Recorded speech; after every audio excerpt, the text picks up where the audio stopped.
Hey everybody, it's Dina Rico with the Creativity Cave, and I have a great video for you today. Look at this super fun project. Do you like how it's on my iPad? I have been looking all over for this sample and I cannot figure out what I did with it. So here it is, because it felt weird to not have a sample to share with you. And frankly, I needed it to see what I was doing. So you know. Now, I think if you know me, you know that I always have this way where I need to find stuff and I can't find it. You know, it's right there, but yet I still can't find it. Well, I have looked high and low for this card, and I don't know what I did with it. I had a new catalog open house for my local customers this week, and I was showing somebody who was looking at the swirly, oops, look, here, we'll see it bigger. Can you see my lights in the reflection? Oh, look at that gorgeous card. Oh my gosh. Okay, so back to my card. I was showing it to somebody who was interested in the Swirly Bird stamp set and framelits, and so I wanted to show them how cool this card was. I don't know, maybe, Gail, if you're watching this, did you take that sample? Which is totally fine if you did. I just want to know so that I can stop driving myself crazy looking for it. So if you took it, you enjoy it, but if you didn't, let me know, because that means it is actually somewhere in my house. All right, so let me show you how I did this card. I'm going to start with a piece of Whisper White cardstock, and then I am going to create this fun background alternating this border image. Now, this is not from Swirly Birds. This is from the Thoughtful Banners stamp set, and I'm going to use the background rectangular bar, whatever you want to call that, as well as one of the banners and one of the words here. So I'll show you how fun this card is to put together, because it's pretty easy, but I have some really fun tips to share with you as well. Okay, so I'm going to be using Daffodil Delight and Tangerine Tango to create this. So I'm just going to stamp a background, alternating these two colors. And then between each, I'm going to, let's be honest, I need a scrap of paper underneath my work surface. So in between, I'll just clean it by, see, clean.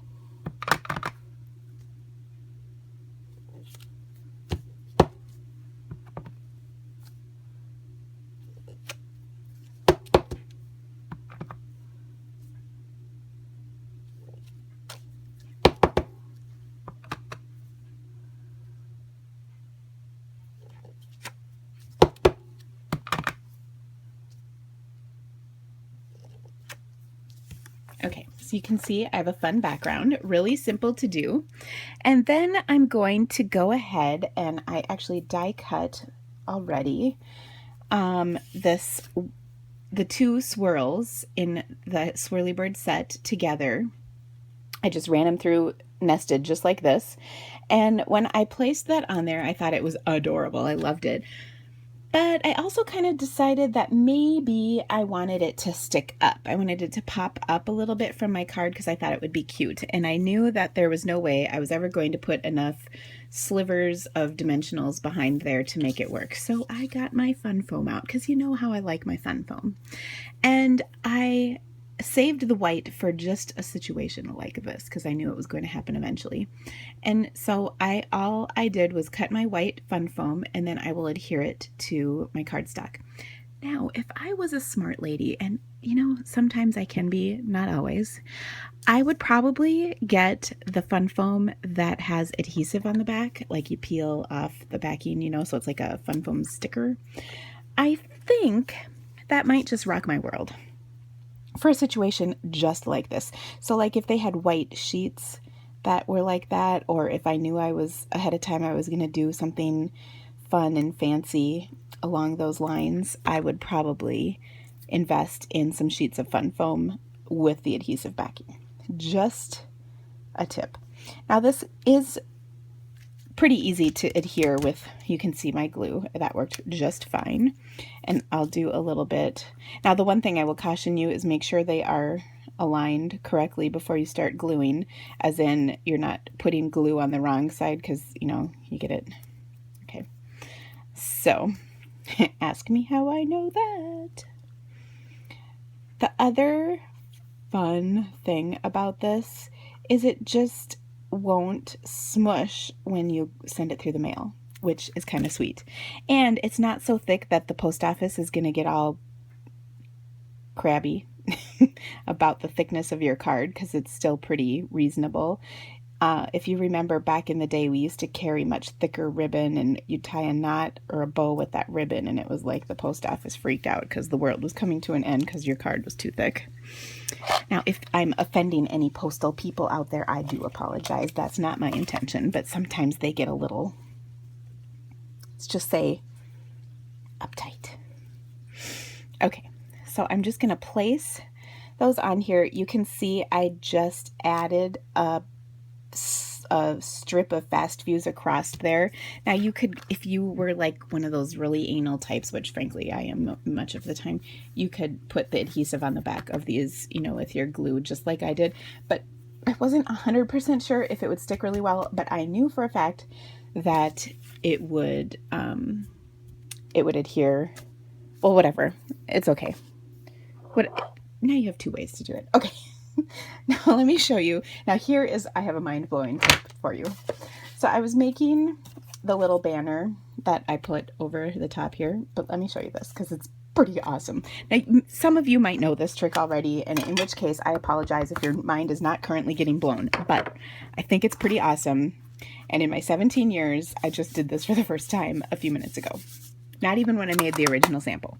So I used my embossing buddy so that I wouldn't get the stickies sticking. I'm going to Versamark this. Look at how gross my pad is. Works like a charm. I've had it for years. Stamp that banner down, and then I'm going to add the little greeting hello inside, and then I will use my embossing powder. Now I have a few things of embossing powder that I have placed in one of these containers, and it works great for me. There's only like 2 or 3 jars of it, so certainly you don't need this much, and you could use a smaller container, but I like this because it's like a 1/4 sheet of cardstock will fit in there, so it's nice so you don't make a giant disastrous mess when you're going to do this. Okay, now here's where the mind-blowing part comes. Did you know you can heat emboss from the back side of your cardstock? And what is really awesome about that is that sometimes, see, look at that. Sometimes when you're heating, little stray flecks of your powder will kind of fly off and then it gets stuck to your cardstock. Now, in the case of this card, it's really not that big a deal, but if you're doing like watercoloring or something where you're putting ink or whatever over the top of the embossing and you don't want it to show, and then you get little flecks, it really is a big fat bummer. So that I just thought was pretty cool. Now I will punch that out, and then I will place it on top. I believe, see, I can't touch my sample to figure it out. I think I did pop it up though on my card. Now can I just say, I told you I was anal. This one is over too far, so I'm going to use this one that I did before. Okay, do you like how I do actually let my crazy analness show every once in a while for stamping? All right, now we're almost done with this gorgeous card. And what next I'm going to do is taking one of the little swirly images from Swirly Bird, as it is so aptly named. I'm going to create a border. And actually, let me tell you how I came about this too, because it's kind of funny. So I started with this piece of paper thinking it was just a small trimmed piece of cardstock, because I have a file of them basically. And then I put it on this yellow piece and I'm like, well, that's not right. And so I had this extra bit right there. And I thought, oh, well, you know, that kind of carries the bar theme across, whatever. But then I thought, ooh, swirl. So swirl, swirl, swirl. I took the little swirl. This is the smallest one in the stamp set, and I'm just stamping it down the edge. And I think it just adds a nice little touch to kind of tie the swirls all in together. You can see I'm not stamping them perfectly. They're a little bit off, but I like the way it looks, and then it just adds kind of a nice little touch to the card. All right, so I'll adhere these together, and then I will mount them onto, onto my Tangerine Tango card. And that is it. So easy and cute. And I really like the dimension that fun foam gives the swirls. It just pops up. Now there's one more thing I didn't show you yet. You know I like to spritz. So, oops. Oh my gosh. I apologize that my boob was just in the camera. Okay, I hope you're giggling because, oh dear, being a lady's hard. All right. What I'm going to do is spritz, but this time I did yellow just so it was subtle. So just one flick of my marker and voila. So I think this is just a fun, happy card that you get in the mail, and I love it. So I hope you enjoyed this video. Please, pretty please, with sugar on top, visit my blog. All the dimensions for my project, as well as all of the supplies, will be listed there for you. And if you are so inspired, and I kind of hope you are, would you please place your order through me? It really helps me out. I work so hard to bring you all these amazing videos, but the way I get paid is when you order through me. So please check out my website, thecreativitycave.com. The link to this specific card will be in the description of this video.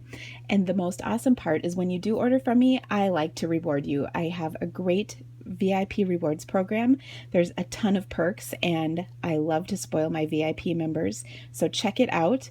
It's on my blog, and thank you so much, guys. Have a great day. Bye.